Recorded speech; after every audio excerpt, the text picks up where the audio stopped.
como é que se encaixa aí, no âmbito rural, essas questões de regularização? É porque a gente que é da área de regularização fundiária, do Combo Rural, a gente entende como regularização ambiental, muitas vezes, como o CAR. Mas eu imagino que não seja só isso, não é mesmo? Não, na verdade, o CAR é só o primeiro passo. Na verdade, é um passo até simples, perto de tudo.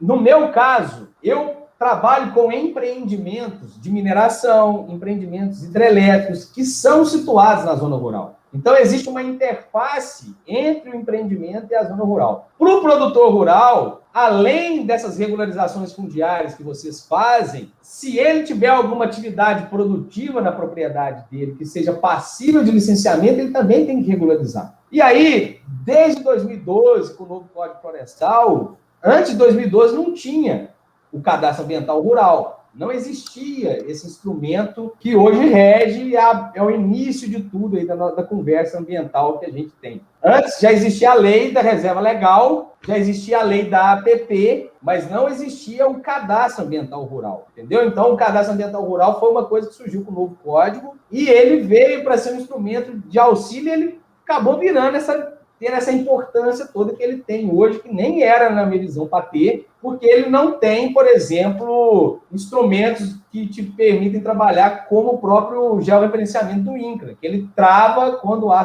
sobreposição. O CAR não existe não te trava quando há uma sobreposição. Então, existem muitos problemas oriundos cadastros ambientais rurais que nós vamos enfrentar com as análises dos processos a partir do momento que elas forem feitas, né? Porque a gente tem um monte de processo em análise e não tem feito. Mas onde que entra a questão fundiária com a questão ambiental? Então, no meu caso, como eu trabalho em mineração de areia, ou mineração de ferro, ou hidrelétrica, para um empreendimento desse ser inserido na zona rural, além das regularizações na Agência Nacional de Mineração e das propriedades rurais, por exemplo, eu tenho que delimitar APP, reserva legal, uso e ocupação do solo dessas propriedades. Para quê? Não é todo empreendimento que pode fazer intervenção em APP. Existem empreendimentos que são dados no novo Código Florestal que podem fazer intervenção em APP. Então, se eu estiver fazendo um empreendimento que faz intervenção em APP, mas que ele não pode fazer intervenção em APP, eu não posso promover aquela intervenção. Então, tem que delimitar a APP, principalmente de curso d'água, em função da largura do rio, para eu saber se eu posso fazer dado empreendimento ou não.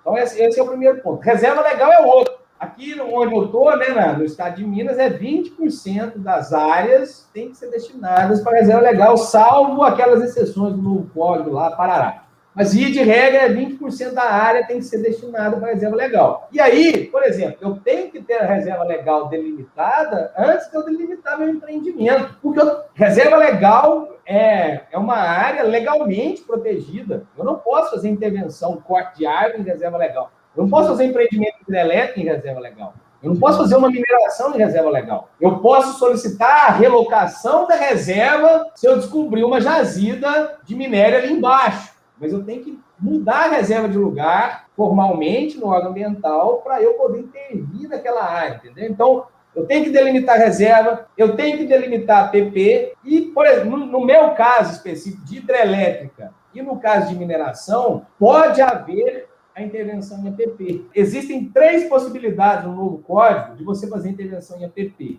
Baixo impacto, que é o pequeno produtor rural, o cara que vai passar um caninho ali, vai cortar uma árvore ou outra, aquele cara que é pequeno produtor rural mesmo, os empreendimentos que são de interesse social ou de utilidade pública. Hidrelétrica se enquadram nas utilidades públicas, nos empreendimentos de utilidade pública. E a mineração de areia entra, acredito eu agora, eu não vou lembrar, acho que sim, no interesse social. Então, existe o interesse social porque o minério de areia é muito barato. Então, todo município precisa ter uma areia, cara. É mercado bom para nós.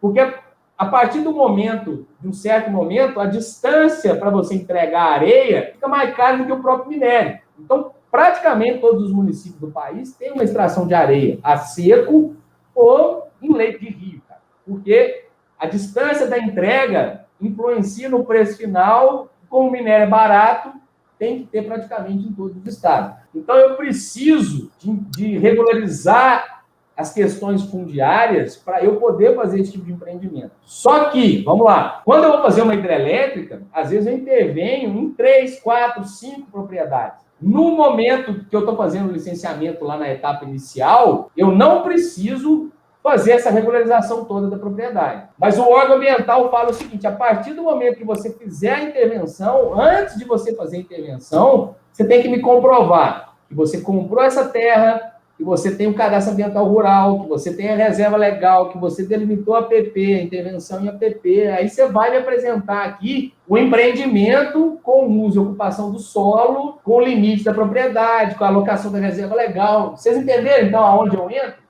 Eu entro, tipo assim, quando vocês fazem o GEO antes, eu uso o limite das propriedades do georreferenciamento e você usa a ocupação do solo das propriedades. Quando não tem isso, a gente tem que procurar delimitar a propriedade. Eu não delimito, eu já expliquei isso para vocês, né? Eu não faço esse trabalho. Outras empresas fazem, entregam para a gente. A minha empresa hoje usa drone. Pego o limite da propriedade do GEO, aí eu vetorizo através do uso e ocupação do solo. Entendeu? Então, o uso e ocupação do solo, a gente define largura do curso d'água, aí define a largura da PP, delimita a reserva legal. Aí eu venho com um projeto do meu cliente no formato do QGIS, ou no formato CAD, ou no formato KML, seja qual for, jogo esse empreendimento dentro das áreas dessas propriedades, e aí nós vamos saber a intervenção que eu vou fazer sobre mata, sobre APP, sobre corte de área isolada. A gente ainda está aqui no bioma Mata Atlântica.